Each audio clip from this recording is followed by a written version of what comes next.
Selamat sejahtera semua. Selamat pagi. Okey.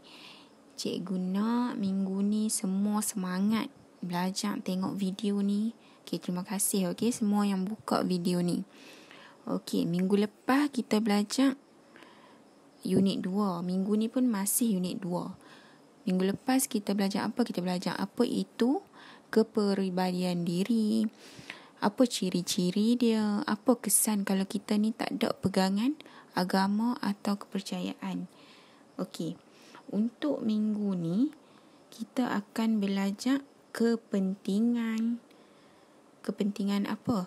Kepentingan pegangan agama atau kepercayaan dalam pembentukan diri. Kemudian kita akan belajar macam mana kita nak menghayati perasaan kita apabila kita melaksanakan ajaran agama atau kepercayaan dalam kehidupan seharian kita. Macam mana kita nak amalkan perlakuan berdasarkan ajaran agama kita ataupun kepercayaan kita supaya dapat dicontohi oleh orang lain. Okey. Tapi dalam video ni cikgu akan terangkan dulu kepentingan. Okey, sambil-sambil kamu dengar cikgu explain ni kan, cikgu terang ni, buka buku latihan kamu, salin 5 kepentingan dia. Salin satu-satu, okey, sambil dengar, sambil tengok video ni.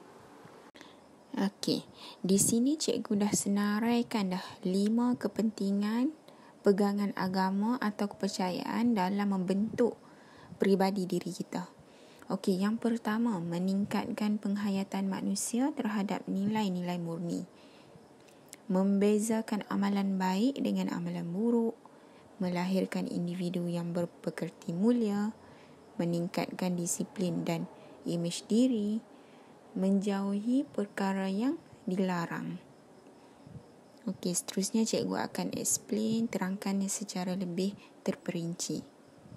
Okey, meningkatkan penghayatan ni. Apa maksud meningkatkan penghayatan kat sini? Okey, nilai-nilai murni. Kita ada 18 nilai murni kan?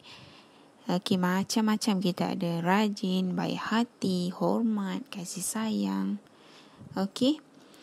Jadi, macam mana agama atau kepercayaan ni dapat meningkatkan penghayatan? Maksudnya kat sini kan? Okey, kamu dari kecil lagi kamu dah tahu. Ibu kamu cakap, ayah kamu cakap kena baik dengan orang. Kena hormat orang lebih tua. Okey. Bila kamu dah semakin meningkat usia, kamu akan mendalami agama kamu, mendalami kepercayaan.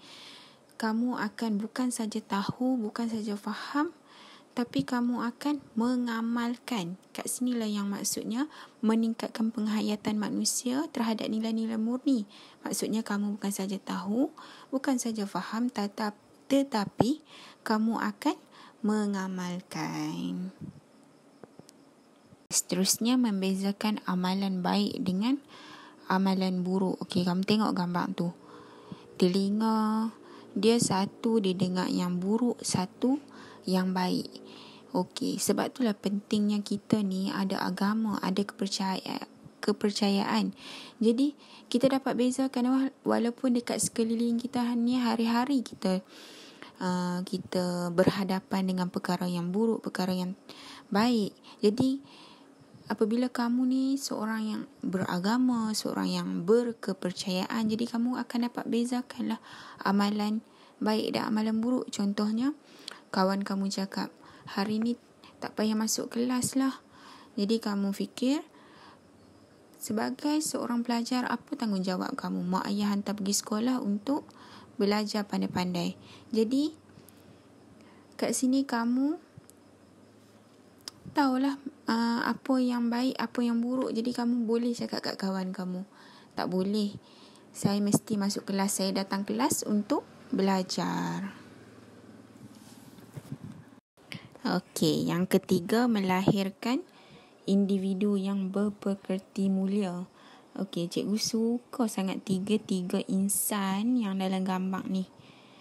Okey, kamu kenal tak dalam gambar ni siapa-siapa? Kenal tak?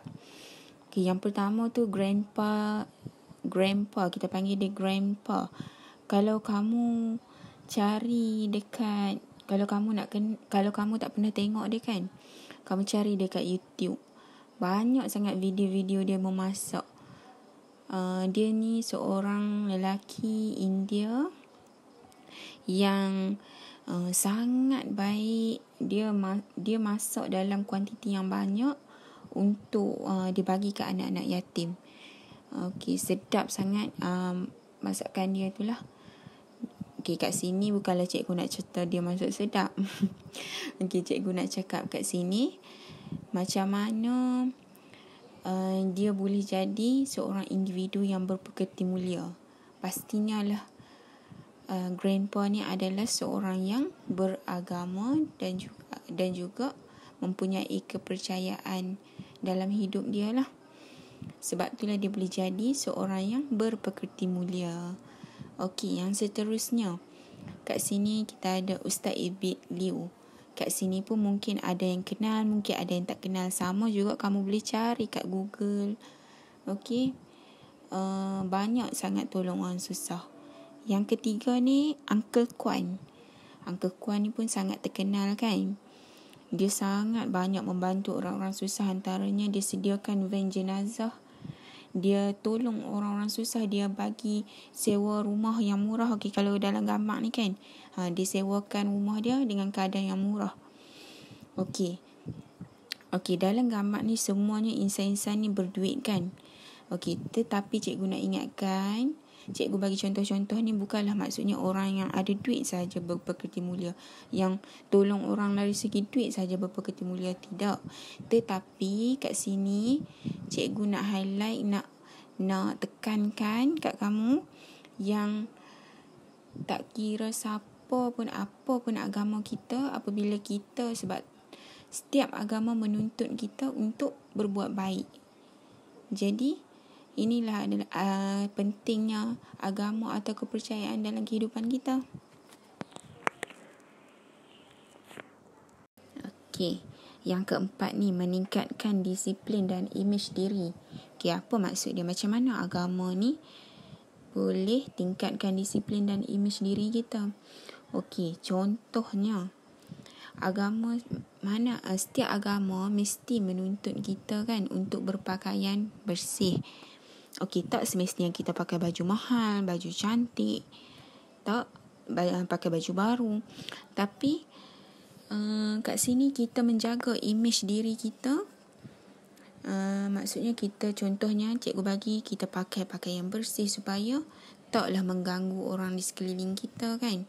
Mungkin nanti orang berbau busuk ke. Macam contoh, kita pergi sekolah, kita jaga imej diri kita sebagai pelajar.